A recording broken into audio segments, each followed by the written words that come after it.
Südame- ja veresoonkonna haigused kimbutavad järjest nooremaid inimesi.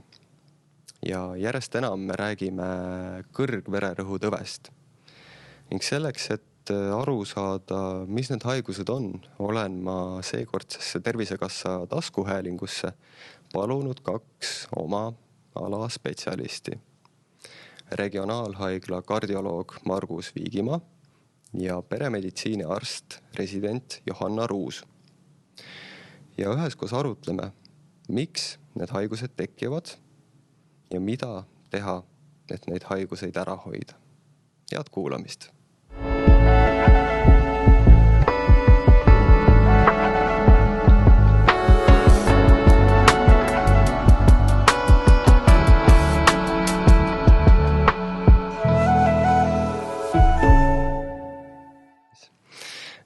Räägime esmalt südame- ja veresoonkonna haigustest üldisemalt. Kui nüüd võtta inimene nii-öelda osadeks, et siis meie sees, meie nahal on tuhandete kilomeetrite kaupa veresooni ja kõike seda siis, mis sealt läbi liigub, orkestreerib meie süda. Olen vist õigesti aru saanud. Ja võib-olla selline esimene küsimus nüüd, kui ma pean silmas südame-veresoonkonna haiguseid, et kuidas need välja kujunevad, et kust see kõik pihta hakkab ja kuidas need haigused süvenevad, Margus? No üks kõige suurem põhjus on ikkagi arterid, et südame enda arterid, pärgarterid, need tasapisi elu jooksul lupjuvad. Et see on paratamatu, et kusagil seal 60-70 aastane inimene, tal on juba, vähemalt 2/3 on juba mingid arvestatavaid muutuseid, aga need muutused võivad tekkida juba päris noorena. Ja siis tekib südame-isheemia tõbi, et süda ei saa piisavalt hapnikku, südamelihase rakud jäävad hapniku võlga ja siis lõpuks see võib lõppeda siis südamelihase infarktiga. Muidugi on väga palju teisi südamehaiguseid, südameklapid võivad ära väsida, südamelihas ise võib ära väsida, ta võib saada viiruskahjustuse, ta võib saada mingi toksilise kahjustuse, kõrge vererõhk väga palju koormab südant, südamelihas läheb paksuks, sellest tekivad haigused.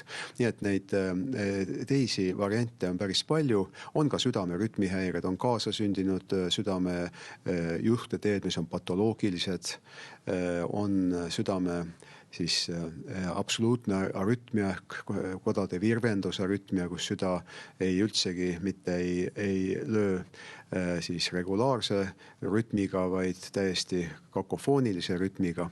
Nii et kõiki need asju me saame diagnoosida, me saame need päris hästi tänapäeval ravida, aga üks printsiip on see, et mida varem me selle haiguse avastame, mida varem me leiame, et juba on sellised lubjanaastud tekkinud südamearterites, mis on ikkagi kõige tõsisem ja võib-olla kõige sagedasem haigus, et siis me saame neid tüsistusi päris edukalt ära hoida. Just, aga vist kõige sellisem levinum haigus on ikkagi kõrgvererõhutõbi.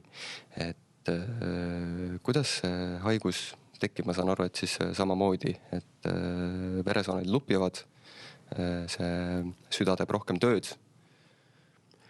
Jaa, põhimõtteliselt on täitsa õige, et kõrgvererõhutõbi on, nagu on Maailma Terviseorganisatsioon näidanud korduvalt, on kõige rohkem haigusi, surma, invaliidsust põhjustav põhjus üldse kõikide hulgast. Et tundub nagu väike asi, et natukene vererõhk kõrgem, aga juba risk läheb suuremaks. Ja kui vaadata maailmas ja kui vaadata Eestis, näiteks üks fakt, et Eestis kirjutatakse igal aastal umbes 350 000 inimesele hüpertoonia tõve vastu retsept. Ja see ei ole mitte halb näitaja, see näitab, et me käsitleme seda tõbe adekvaatselt ja kui me saame vererõhu hoida siis kas normipiirides või eesmärkväärtusel erinevate vanuste, erinevate haigustega, siis nende inimeste risk ajuinsuldiks eriti, sest sellega on kõrgvererõhutõbi eriti seotud ja südameinfarktiks ka, on praktiliselt sama kõrge kui normaalse vererõhuga inimestel, nii et me saame väga palju ära teha, aga neid patsiente on ikka väga-väga palju ja kui me sellel südamekuul räägime just noorte tervisest, et isegi seal kusagil 10% kuni 40-aastastest inimestest tegelikult on kõrgenenud vererõhuga, enamus neist on mehed. Ja ta on ikkagi geneetiline haigus, valdavalt on kusagil 90, üle 90% on ta geneetiline haigus. Ta ei ole ühest geenist tingitud, ta on väga paljudest geenidest tingitud ja ta võib olla ka sekundaarne, ta võib olla mingisuguse endokriinhaiguse, neeruhaiguse tagajärjel tekkinud. Aga ikkagi põhiliselt on see geneetiline haigus. Tüüpilisel juhul see haigus areneb välja 30 kuni 50 aasta vahel ja siis kusagil 50 eluaastaks ta hakkab nõudma siis ravimitega ravi. Aga ja ma täiendaksin või ma isegi tegelikult võib-olla küsiksin, et jah, ütleme, kui me paneme diagnoosi koodi välja, siis see klassikaline ongi siis primaarne või nagu esmane kõrgvererõhktõbi. Ja siis on need sekundaarsed, millest just Margus rääkis. Aga veidi niisugune nagu filosoofiline võib-olla küsimus, et see primaarne vererõhktõbi, et tihtilugu või vähemalt kui me räägime siin sellest ateroskleroose haiguste kontekstis kõige rohkem, on ka tegelikult nagu tagajärg. Et see süda, nagu ka väga hästi saatejuht ütles, et ta peab hakkama rohkem tööd tegema, sest veresoone sein ei ole enam nii elastne või on see veresoon juba peaaegu ummistunud ja muud ei jää üle. Et mõnikord mind lihtsalt isiklikult häirib see diagnoos, see primaarne, sest et jah, on see geneetiline komponent, aga tihtilugu on see ikkagi millegi tagajärg või siis see geneetika on avaldunud kombinatsioonis siis nende elustiilidega ja võib-olla patsiendi peas ongi liiga palju see, et see on esmane, see mul lihtsalt juhtus, aga tihtipeale see on ikkagi organism reageerib, püüab kohaneda, proovib seda organismi elus hoida. Jah, see on väga huvitav ja väga õige teema püstitus. Et tõesti, kui me vaatame, et elu jooksul järjest rohkem hüpertoonikuid tekib juurde ja elu jooksul veresooned, arterite sein jäigastub ja see on organismi selline nagu kaitse, et varustada ära aju ja ka neerud ja ka süda. Aga tegelikult ma ütleks, et peaasjalikult on see ikkagi tegelikult nii, et see vererõhk on see põhjus, miks need asjad tekivad, aga olen täiesti nõus, et veresoonte lupjumine, arterite lupjumine juba omakorda tingib kõik need muutused. Nii et ühelt poolt kõrge vererõhutõbi kiirendab väga palju arterite lupjumist, sest veenid ei lupju. Sama kolesteroolirikas veri ujub ka veenides ringi. Veenides on rõhk väga madal, nad ei lupju. Arterisein lupjub. Margus, te mainisite juba, et see haigus hakkab tulema siin nooremate inimeste poole üha enam. Et võib-olla te oskate öelda, mis on see põhjus, miks aina nooremad siis mehed ja ka naised siis seda haigust põevad? No siin on ka jälle mitu aspekti, et ma olen ka ise selle üle palju mõelnud. Et ühelt poolt on see, et noortel meestel on väga palju varjatud hüpertensiooni, mis tähendab, et neil mõõdetakse perearsti juures vererõhku, ta on kõrgem, töötervise hoius määratakse vererõhku jälle on kõrgem, aga ikkagi see on valgekitli fenomen, see on jah, et tulin kiiresti ja ei saanud autot parkida, tulin trepist ülesse. Kui me võtame normotooniku, siis näiteks noore naise, ta võib tulla autost kiiresti, jookseb üles trepist ja tema vererõhk on normis. Nii et see hakkab juba tegelikult palju varem peale, kui me seda nagu tahaks tunnistada. Ja sageli muidugi mehed ei pööra mingit tähelepanu, et ma tunnen ennast hästi ja kõik on hea. Ma arvan, et see on ka, et see sagenemine, võiks öelda natuke jutumärkides, et sellele hakatud rohkem tähelepanu pöörama ja me seda karmimalt järjest diagnoosime ja räägime inimestega. Sest näiteks viimased Euroopa hüpertensiooni juhised ütlevad, et normaalne vererõhk on 120-70 ja siis seal tegelikult epidemioloogiliselt ongi see õige, sest üle 120 juba insuldirisk hakkab tõusma, aga kuni 140-ni see tõus on väga lauge. Ja nüüd, kui ta seal on 130, 140 juba, siis tegelikult see ei ole enam niisugune normaalne asi, et see ei ole normaalne vererõhk, see on ikkagi selline prehüpertensioon või siis kõrgenenud normaalne vererõhk, et nendest arenevad välja hüpertoonikud. Nüüd, mis hetkel me seda diagnoosime, vot sellest sõltub, et kuidas ta statistikasse läheb. Jah, ma olen seda nalja korduvalt teinud ja teen ka siin, et kui ma saaksin euro iga korra eest, kui mõni pigem nooremapoolne meesterahvas ütleb mulle, et ai, mul ongi siuke vererõhk, ei, mul oli isal ka, ei, see ongi meil tavapärane, see mingi 160, et siis ma oleks väga rikas juba ja ei peaks üldse tööl käima. Et kuidagi see vererõhu numbrisse suhtumine on ka üsna selline liberaalne ja kõik nii-öelda teavad, et ravi üldjuhul on väga pikaaegne või siis elu lõpuni ja ei taheta seal 30-ndates, 40-ndates hakata veel rohtu võtma. Muidugi esimene soovitus ongi elustiili soovitus, et kui seal on midagi soovitada, näiteks kehakaalu langetamine, ma arvan, et te nõustute, on üliefektiivne, et vähemalt mina olen seda näinud, et tuleb eriti nende puhul, kes käivad siis näiteks kaalulanguse operatsioonidel, kellel on niisugune markantne kehakaalu langus, et tuleb ka see rõhk alla, võivad ka veresuhkrud palju paremaks minna. Et jah, need on need esmased soovitused.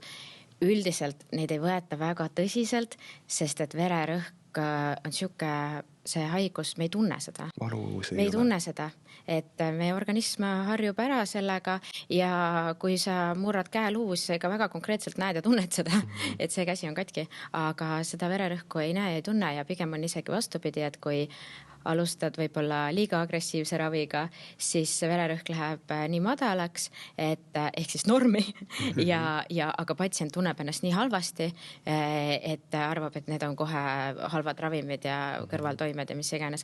Et mina alati üritan neid nõustada, et olge valmis selleks, et see lähebki alguses madalaks, aga pikas perspektiivis on see, ongi vajalik, te lõpuks saate tutvuda normaalse vererõhuga. Jah, et väga suur motivaator on paljude inimeste jaoks, meeste jaoks eriti on see, et kas ma pean nüüd eluaega hakkama ravimit võtma, eks ole. Et kuigi tegelikult, nagu me siin rääkisime ka, et see ravimiga vererõhu normaliseerimine võtab riski hästi palju alla, aga kõige parem on ikkagi elustiil. Ja elustiili muutused, mul on palju kohe selliseid näiteid, et kus see ravi ikkagi kunagi on vajalik, aga see võib-olla on vajalik 10 aasta pärast, 15, 20 aasta pärast. Ja see, kui me elustiiliga saame hoida vererõhku normaalsena, et see ei ole mitte ainult vererõhk, see on kõikidest aspektidest, see sama veresuhkur, sama kolesterool, antioksüdandid, ütleme põletiku reaktsioon organismis. Nii et toitumisega saab väga palju soola tarbimise piiramine, et meil on kusagil 10 grammi soola Eestis. Inimesed keskmiselt päevas tarbivad keedusoola ja samas rahvusvaheline selline soovitus on, et see peaks olema alla 5, 3-5 on mingi, ütleme, selline füsioloogiline piir. Nii et seal on väga palju teha, kusjuures kolmandik inimestest on soolatundlikud ja nagu nad hakkavad soola vähem tarbima, kohe läheb vererõhk alla. Ja muidugi kehaline aktiivsus on kolmas asi. Kehakaal, millest juttu oli, üks kilogramm kehakaalu, umbes 1 millimeeter süstoolset vererõhku elavõbeda sambas. Ja kehaline aktiivsus, selline jah, tõesti regulaarne tervisetreening, et see aitab väga palju kaasa. Nii et kõik need aspektid on omal kohal ja toodavad meile tervist. Aga hea, te tegelikult tegite siin juba väikse sissejuhatuse minu järgmisesse teemaplokki või küsimusse, et me tegelikult oleme sellel südametervise, just meeste südametervise teemal paari aasta eest rääkinud ja selles saates kõlasid kõik need toitumise ja liikumise nõuanded ja saate lõpus kõlas see, et me ei rääkinud väga soolast, ehk et täna ma kindlasti veel tulen selle teema juurde tagasi, et räägime natuke toitumisest siis laiemalt ja sealt edasi siis natuke ka soolast. Aga enne veel ma, Johanna, küsiks võib-olla sinu käest enne, et kui te nüüd mõtlete enda patsientide peale, kellega te tegelete, kellel on siis mured südamega, südamehaigusega, millises seisundis üldjuhul sihuke keskmine seisund, kuidas need patsiendid teie kabinetti jõuavad? See on väga lai küsimus. Esiteks, südamehaigused on nii levinud, et need patsiendid, kellel on kaasuvalt südamehaigus näiteks, nad jõuavad kõiksuguste probleemidega, et inimesed, kes kuidagi kurdavad nagu südamehaigust või arvavad, et neil on süda haige, tulevad perearsti vastuvõtule kõige rohkem pigem selliste rütmihäirete kaebusega, sest et see on midagi, mida nad üldiselt tunnetavad ise, et siin midagi nagu puperdab ja väga tihti me leiame hoopis eriti noorematel inimestel ärevuse selle põhjusena, et struktuurselt ja igasuguste uuringutega ja analüüsidega on süda nagu terve. Aga sellised nii-öelda need päris kõige raskemad kaugele arenenud südamehaigused jõuavad kiirabisse ja EMO-sse oma insuldi ja südameinfarktiga, eks ju.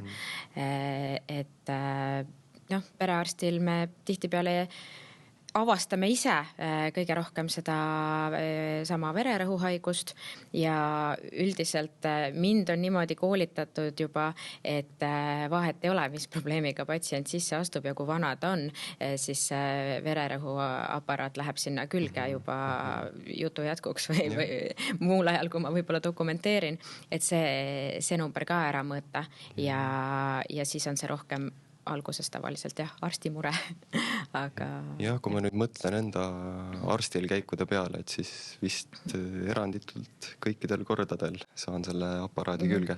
Ja väga tihti küsitakse, miks see vajalik on, ma oma nohuga tulin. Aga üks võib-olla siuke tähelepanek veel, mis eelmisest saatest tuli ilmsiks, et see lisaks ärevusele ja võib-olla stressile, mille tõttu siis inimesed arsti poole pöörduvad, inimesel on vaja autojuhi lube või relvaluba, ja siukse rutiinse või mitte isegi rutiinse tervisekontrolli käigus siis avastatakse, et inimesel on kõrge vererõhk, et tuleb seda ka ette. Jaa, ikka, et see ongi see koht, kus me nad kätte saame ja siis ka töötervishoiuarstil, kus me nad kätte saame ja siis noorte naiste puhul, kes kuigi iive on madal, siis ikkagi mõned sünnitavad, siis käivad regulaarselt ka siis ämmaemanda või naistearsti vastuvõtul, et siis ka sealt. Hästi. Aga korraks on seda stressi ja ärevust juba märksõnadena mainitud, et ma nüüd küsin teie mõlema käest, vaadake siis ise, kumb enne jaole saab, aga kui palju te näete, tunnetate enda töös, et just stressi või ärevuse tõttu siis patsient teie kabinetti tuleb või jõuab?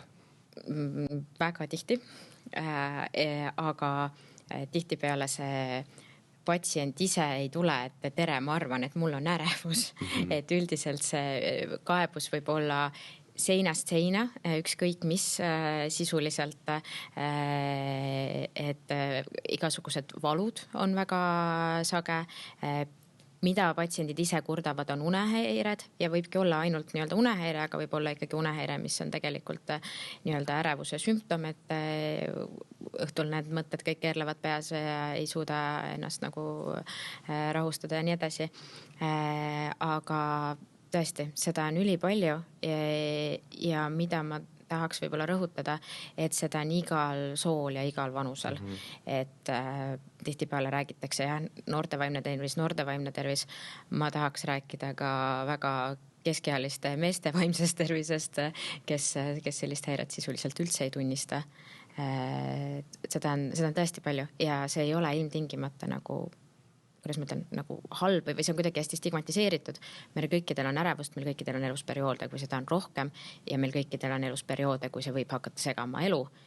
Seda saab ravida, selleks saab tegeleda ja tasub nagu pöörduda ja kui arst ütleb, kasutab sõna ärevus, siis ei pea ka patsientide poolt olema nii palju võib-olla seda stigmatiseeritust, et arst arvas, et ma olen hull peast. Et ei. See on normaalne. Ja, teeme ikka kõik muud vererõhud, analüüsid, asjad ka ära, aga kui need on korras, siis võib-olla tuleb ka aktsepteerida selle diagnoosiga. Markus. Jah, tõesti neid probleeme ja neid patsiente, kel on ärevus ja depressioon, neid on järjest rohkem.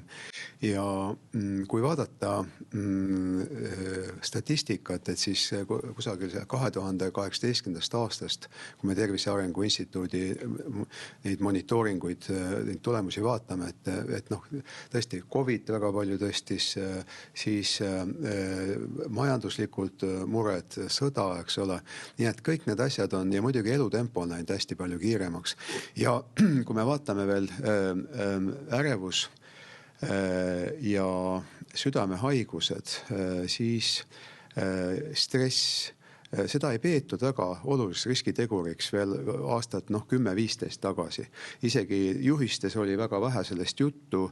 Me tegime kunagi aastal 96-97 alustasime Tartu Stockholmi riskitegurite uuringut, südame-veresoonkonna riskitegurite ja leidsime, et tohutult erinev oli stressitase Tartus ja Stockholmis. Haridustase oli praktiliselt sama ja samasugused uuringud on näiteks tehtud Vilniuse ja Linköpingi vahel, kus määratud ka verekortisooli ja kus on väga suured erinevused.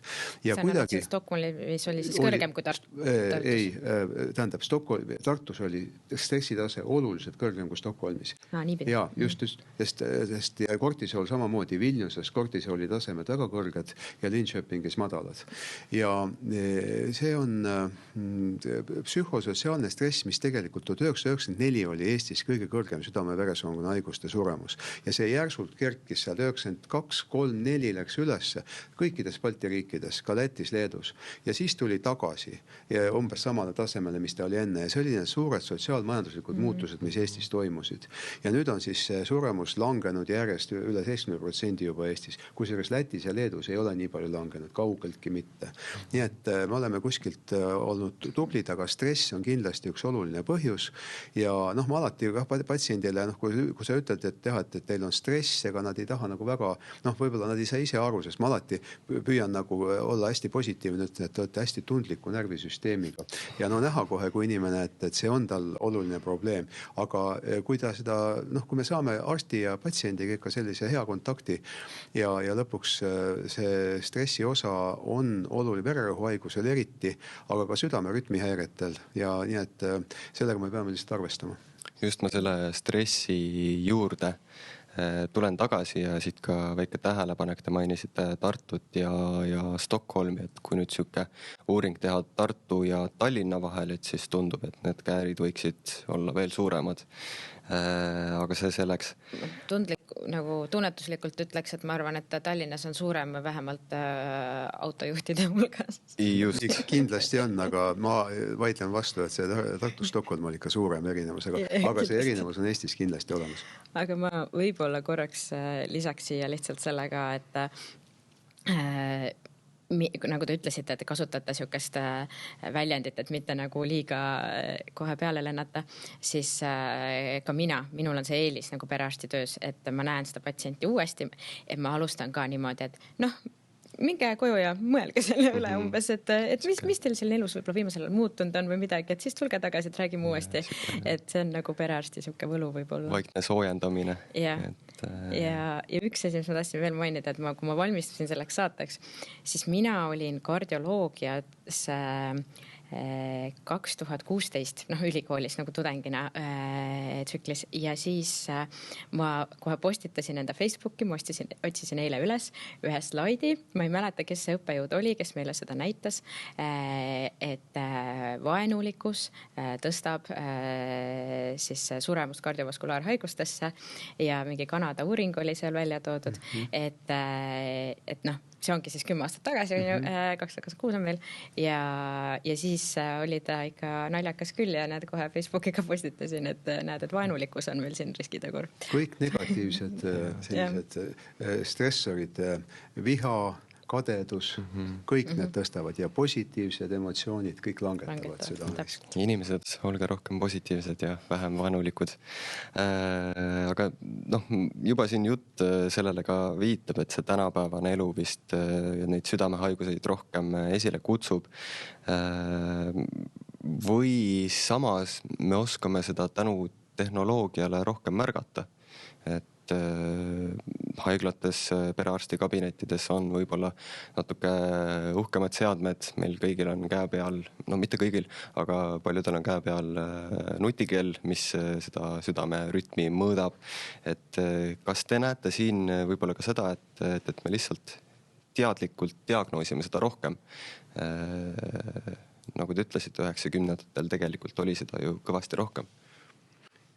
Nojah, kindlasti, et ega ma arvan, et selliseid varjatud haiguseid jääb järjest vähemaks ja kuskil maapiirkonnas inimene elab võib-olla eluaeg ja ei satugi arsti juurde. Sellist asja Eestis praktiliselt enam ei ole.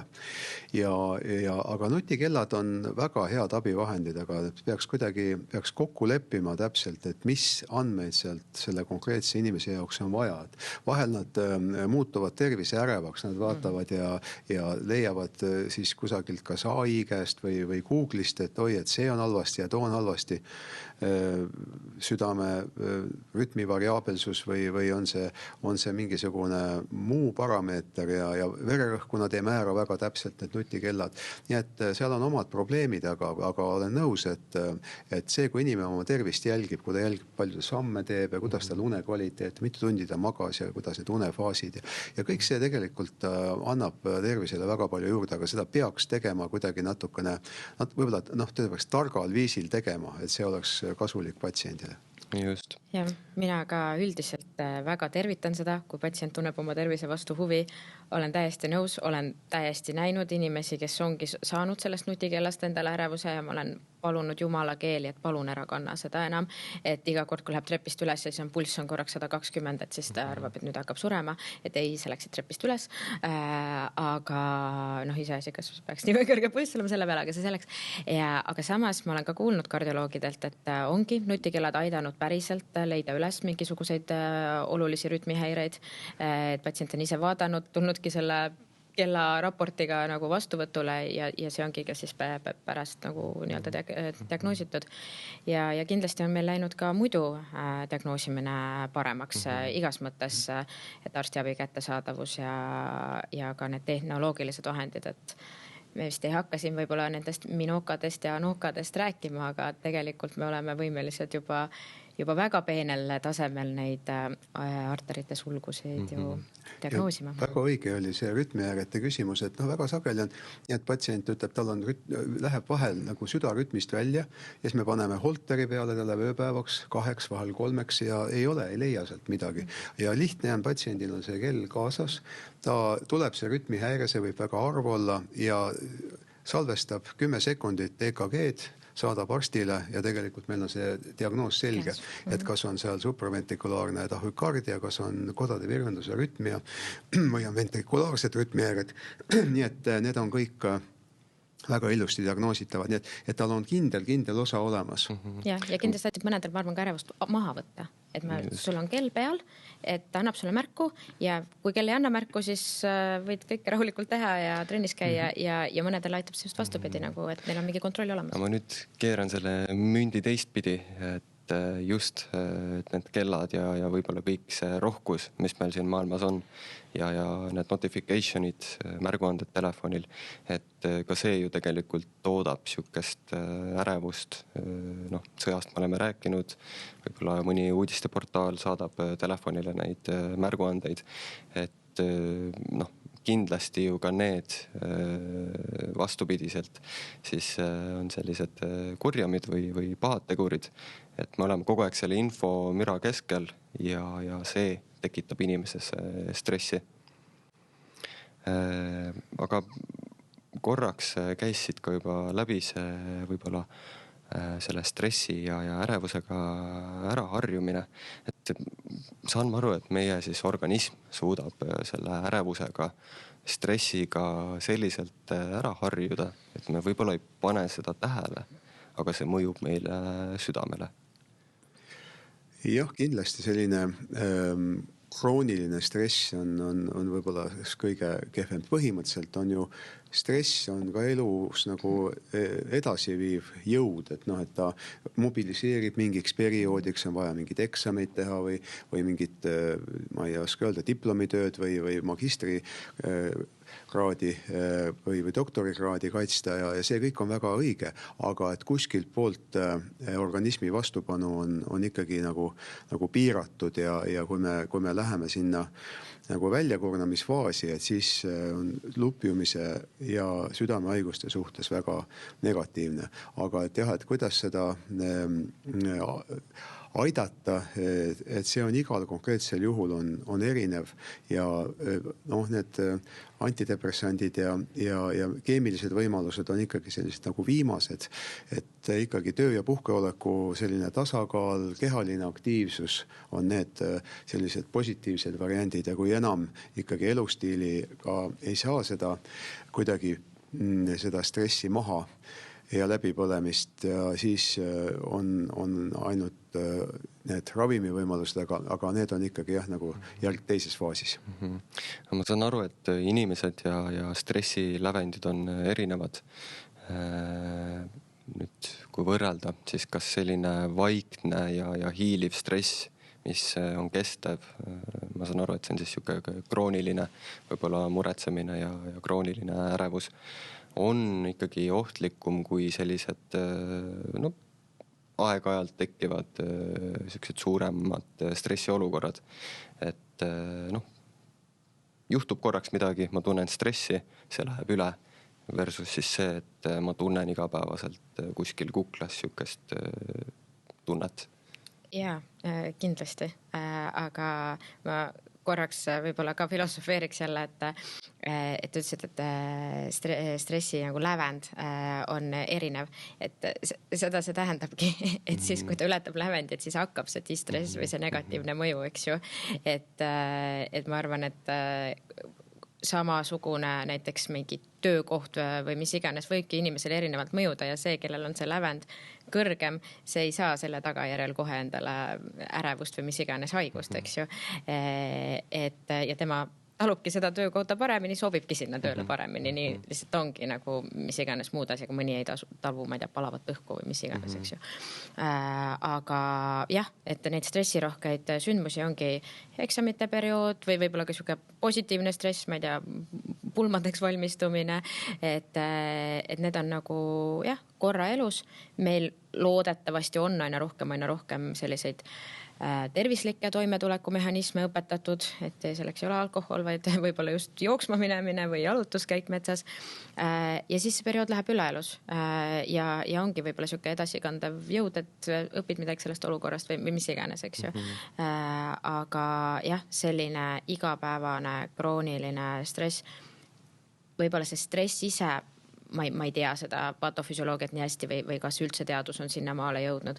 Aga kindlasti see, kuidas me stressi leevendame, see riskikäitumine tõuseb selle tagajärjel ja sealt tuleb see, et teen ühe rahustava suitsupausi, lähen õhtul võtan pudeli veini pärast rasket tööpäeva, võtan selle krõpsupaki, et pigem ma arvan, see põhjus või vähemalt väga suures osas on hoopis selle nagu tagajärg, kuidas inimene sellega siis toime tuleb selle stressiga. Just, et toitumisest korraks juba oli juttu.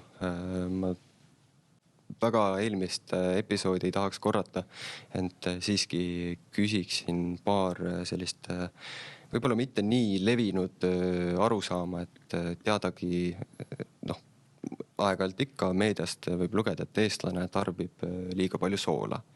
Et kas ka sellel soola söömisel ja soolaste toitude söömisel on mingi seos selle südame-veresoonkonna haiguste väljakujunemisel? Ja väga suur seos. Ja rasvane toit on ka teine seos, mis on väga tugev, ka magustoit muidugi, selles mõttes, et kõik need mahlajoogid nii-öelda, mis ei ole mahlad või siis rääkimata Fantast või Sprite'ist või nendest. Aga soolast rääkides tõesti see vererõhu küsimus on siin kõige olulisem küsimus. Ja kui vererõhk on eriti need soolatundlikud kolmandik inimestest, et kui nad ikkagi söövad soolast palju, siis nendel see vererõhk on väga raskesti ka ravile alluv teinekord. Aga see areneb välja juba keskeas või isegi nooremas keskeas. Ja sooladel on väga palju asendusi, on ürte, saab kasutada soola asemel, saab kasutada mineraalsoolasid, kus naatrium on asendatud kaaliumiga. Ja on ju palju inimesi, kes tegelikult nad ei maitsegi toitu, nad kohe panevad soola peale. Et nad lihtsalt, et ma ei kujuta ette, et kui mingi väga hea, mingi hea kala või mingisugune tõsiselt hea toit, et mis maitse sealt järgi jääb, seal jääbki soola maitse. Nad ütlevad, et muidu see ei ole meeldiv, et kui soola ei ole, siis see maitse ei ole meeldiv. Nii et Soomes näiteks on väga palju suudetud küll aastakümnete jooksul, aga Soomes oli soola tarbimine 1970, siis kui Põhja-Karjala projekt algas, oli siis üle 16 grammi ja praegu nad on jõudnud alla 8 grammi. Nii et on võimalik aastate jooksul rääkides sellest rohkem ja rohkem elanikkonnale, olles sellises heas koostöös toiduainete tööstusega, sest ega toiduainetööstus tahab toota seda, mis inimesele meeldib, eks ole. Aga seal on kuskilt tuleb see kompromiss teha, et isegi McDonald's hakkas pannsoola kasutama Soomes näiteks mingil perioodil. Nii et ikkagi see, ja on leitud, et inimese see toidu maitse, et kusagil gramm päevas on võimalik ühe aastaga niimoodi langetada, et ta ei tunne, et ta millestki väga on puudu jäänud. Et seda ei saa väga järsku teha. Ja kõik ka, ütleme, kui kolleegid käivad meil Eestis külas, eriti oli see hull kuskil 30 aastat tagasi, et teie toidud on nii soolased ja nii rasvased. Ja tegelikult nad on endiselt, kui me vaatame, ikkagi võrdleme Lõuna-Euroopaga, isegi võrdleme Soome-Rootsiga. Meil on see toidu maitse, kui inimene tahab saada ikkagi sellist rasvast ja soolast toitu. Jah, ma tooks ka siin võib-olla välja selle, et mina kasutan kodus pannsoola, see on siis konkreetne nagu bränd, kus see ongi soola asendaja, kus ongi siis ta naatriumkloriidi asemel rohkem kaaliumi, aga natuke magneesiumkloriidi. Ei tee reklaami, aga lihtsalt jagan infot kuulajatele, aga minu jaoks on siin ka niisugust võib-olla paar olulist aspekti, mis ma välja tooksin noore lapsevanemana, et kust hakkab meie nagu maitsemeele nagu kujundamine. Et see on väga huvitav, kui sa proovid anda mõnele Jaapani lapsele kartulit, siis seda ei ole mitte kunagi kartulit saanud ja siis proovi mõnda mereandi nagu meie lapsele anda, eks ju, ja samamoodi ka selle soolasusega, et kui ikkagi lapsest saadik ta kasvab ka üles nende väga-väga soolaste maitsetega, siis ei saagi nagu eeldada, et kui ta hakkab ise oma toidu osas valikuid tegema, et siis ta järsku eelistab midagi väga madala soolasisaldusega. Et see on üks aspekt, millele ma tahaks rõhuda. Ja teine aspekt, millele ma tahaks rõhuda, on suitsetamine. Mõjutab konkreetselt seda keskkonda siin suus, et võid tunda, et sa ei tunne seda maitset nii hästi ja sool nagu justkui siis võimendab maitset, eks ju, et vajad seda lisasoola. Ja ma arvan, nüüd on paslik rääkida sellest, millest me rääkisime ka enne salvestamise algust, et palju on seda arutatud. Nüüd tahaks võib-olla, et jõuaks tegudeni juba riigi tasemel, et meil oleks paremini märgistatud toiduained poes. Inimene saaks teha teadlikumalt tervislikke valikuid, sest et olgem ausad, need tekstid koostise osas on ime pisikeselt märgitud ja arvuta seal ümber, et see on 100 grammi kohta nii palju või kui palju ma siis nüüd võin või mis iganes. Et on olemas rahvusvahelised sellised märgistuse süsteemid, mis saabki panna kas punase ringi sellele tootele või rohelise ringi sellele tootele. Et see kindlasti aitaks ka nügida seda tööstust ja aitaks nügida nagu inimesi ise tegema paremaid valikuid ja tegelikult avastama, kui palju häid ja ägedaid maitseid on olemas peale soola ja rasva. Et ma ütleks ka siia juurde, et väga palju tehnoloogia aitab meid, et kui palju on nüüd tekkinud äppe, näiteks sa pildistad toidu ära ja ta ütleb täpselt mitu kalorit seal, kui palju kalorit, kui palju on rasvu ja või sa võid endale küsida enda kohta, et millest mul nii-öelda keha puudust tunneb, eks ole, ta ütleb sulle täpselt ära, et sa peaksid seda ja toda. Nii et need tegelikult jällegi, aga need äpid on ka kõik täpselt nagu me räägime ka nende erinevate tervisenäitajate siis monitoorimisest, et oleks hea spetsialistiga läbi arutada. Et vot minu äpp ütles seda ja see äpp tegelikult aitab väga palju, aga ikkagi see taust ja kogu see nii-öelda ideoloogia peaks olema spetsialistiga läbi arutatud. Et siuke tehnoloogia ja arsti koostöö. Ma natukene selles mõttes vaidlen vastu, et meil on Eestis kehvasti nende toitumisspetsialistidega, et ma loodan, me hakkame nüüd neid rohkem nagu välja õpetama ja kasvatama, aga ma arvan, et iga täiskasvanud terve mõistusega inimene võiks praeguste, nagu te ütlesite, infoajastul leida ka need usaldusväärsed allikad, et ei pea kohe nõustaja juurde tõttama. Kindlasti, kui on juba probleem välja kujunenud, mingi haigus välja kujunenud, siis kindlasti võiks. Ma olen täitsa nõus, neid spetsialiste on tõesti vähe ja väga palju on ka sellist kommertsiaalset infot või need inimesed, kes nad kuidagi esindavad mingisugust kas ekstreemset dieeti või mingit voogu, et selliseid, ütleme, tõenduspõhiseid toitumisnõustajaid või ütleme ka arstiharidusega toitumisnõustajad, need on tõesti väga üksikuid, keda ma nagu tean või keda ma austan. Ja me oleme siin rääkinud nüüd toidust, liikumisest, stressist, ärevusest. Aga üks asi, mida ma veel enne siin saate lõppu tahaksin küsida, et kas see ebapiisav uni on ka midagi, mis meie südametööd siis häirib? Jah. Võib-olla siis Markus pärast täiendab, aga kindlasti üle selle sama stressi. Et ebapiisav uni tähendab seda, et keha ei puhka välja. Uni on meie jaoks üks kõige olulisemaid mooduseid välja puhata, sama see kõik kortisooli tase ja nii edasi. Ja üle selle kindlasti samamoodi võib-olla ka seal mitte ainult ebapiisav, vaid ka ebakvaliteetne, et konkreetne haigus, millest võib-olla kõige rohkem teatakse, on siis see uneapnoe.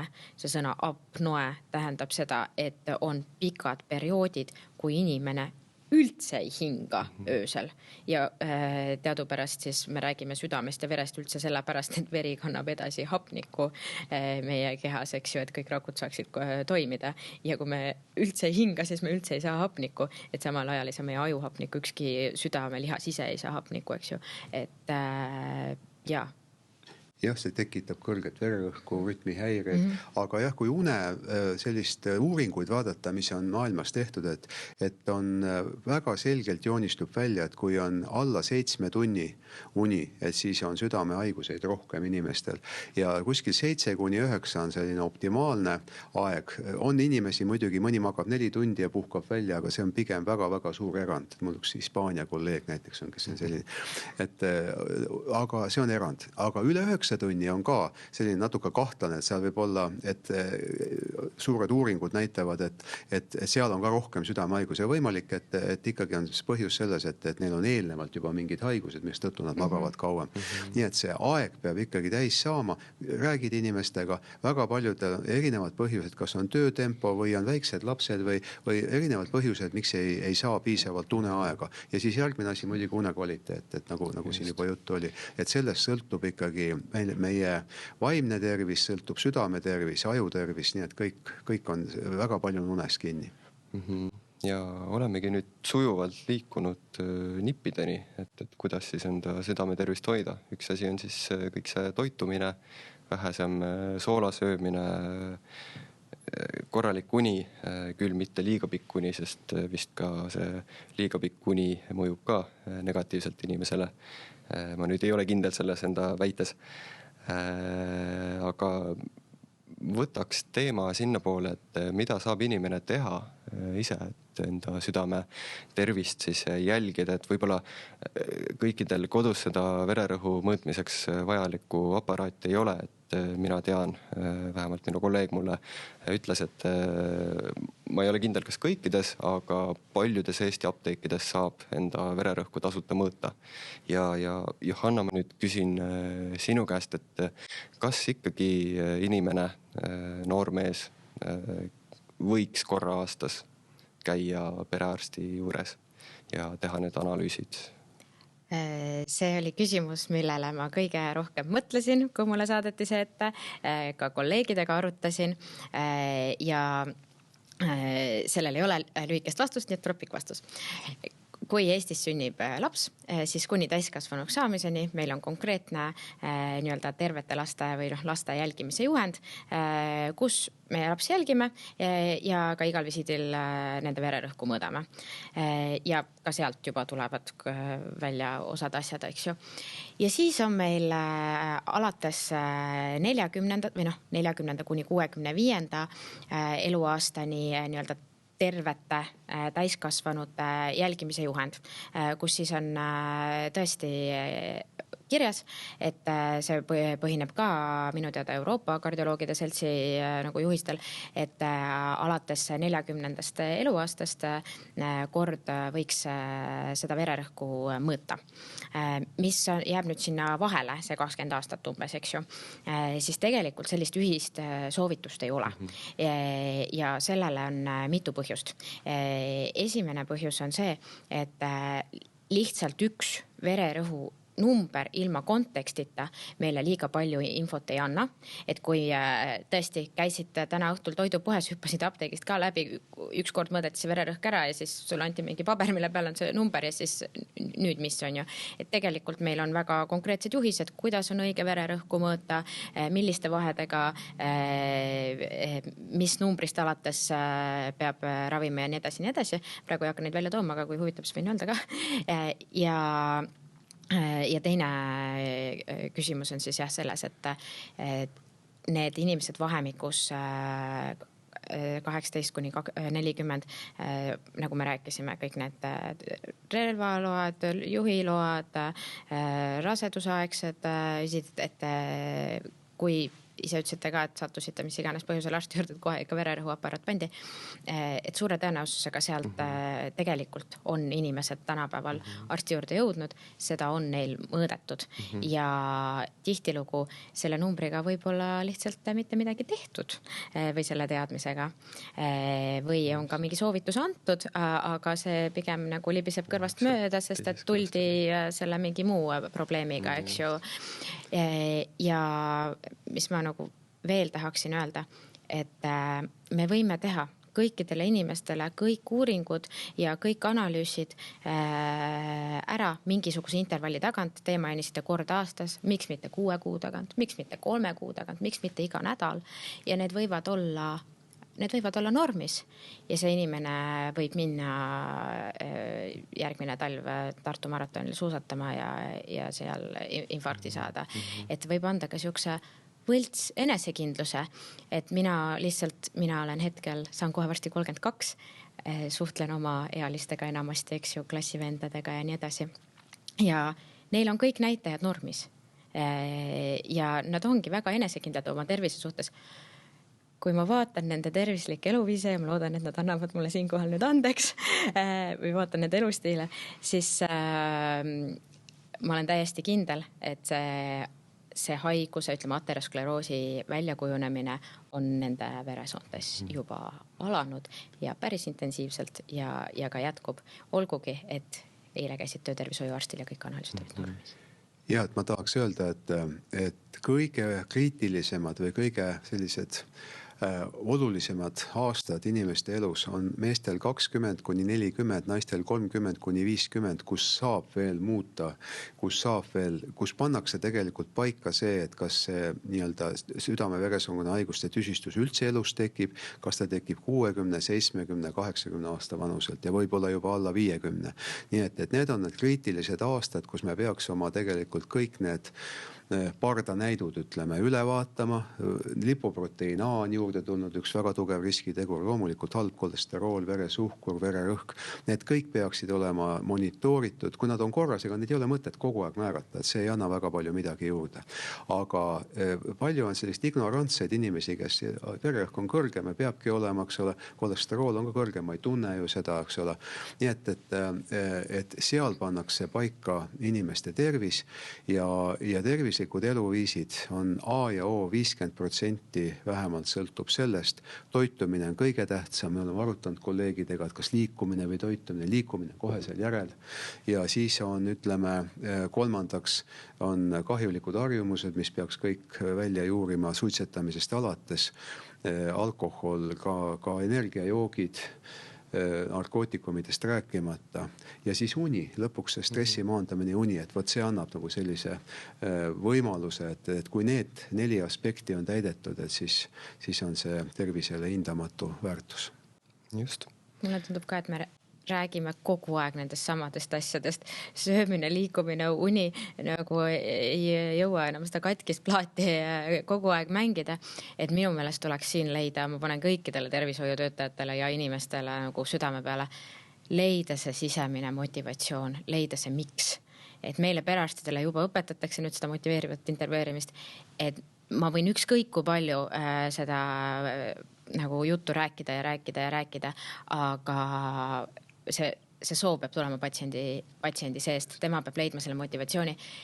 Üliraske on 25-aastast noort meest veenda milleski, et sa saad 40 aasta pärast infarkti, saagu, siis ma olen 65 juba hea meelega suren ära, eks ju. Et nad ei adu seda, me näeme iga päev seda, me lihtsalt tahaks nagu palun, aga minu palumist ei piisa, et see kuskilt tuleb see sisemine motivatsioon hakata üles leidma ja jällegi noore lapsevanemana tegelikult hakkab liikumisharjumus hakkab nagu 2-aastasest. Maasmadalast. Eks ju, me ei saa eeldada, et järsku maagiliselt lõpetame keskkooli ja nüüd kõik hakkavad jooksmas käima. Ei pruugi. Jah, ma olen nõus selle vanuse suhtes. 20-30 on selline vahemik, kus inimene ei mõtle tervise peale. See on keeruline. 30-40 juba mehed hakkavad mõtlema. Need tekivad mingid kas valupisted või mingid rütmihäired või ühesõnaga, et seal on see motiveerimine lihtsam, aga tõesti see peab tekkima ikkagi see motivatsioon patsiendis eneses, inimeses eneses ja meie saame ainult aidata, aga me peaksime seda tegema targalt. Teemegi seda targalt. Aga ma siin lõpetuseks siis ütlengi, et ma siiski arvan, et sellistel jutuajamistel on mingi väärtus, et nagu me kunagi võib-olla põhikoolis oleme kuulnud, vähemalt mina olen, et kordamine on tarkus ema, seda ütles minu kunagine emakeele õpetaja väga tihti, et siis ma nõustun sellega just selles kontekstis, et mingid teemad vajavad siis uuesti arutelu ja eriti tore on, kui me leiame nendes aruteludes selliseid uusi nüansse või märkamisi, mis siis aitavad võib-olla peenhäälestada seda inimeste harimist selles valdkonnas. Aitäh, Johanna! Aitäh, Margus! Mul oli väga huvitav teiega vestelda sellel teemal ja ma loodan, et ka teil oli põnev tulla siia saatesse ja inimestele natukene teadmisi sellel olulisel teemal pakkuda. Aitäh kutsumast ja tervist kõigile! Aitäh ja minu meelest on ka väga oluline neist teemadest ikka edasi rääkida. Aitäh!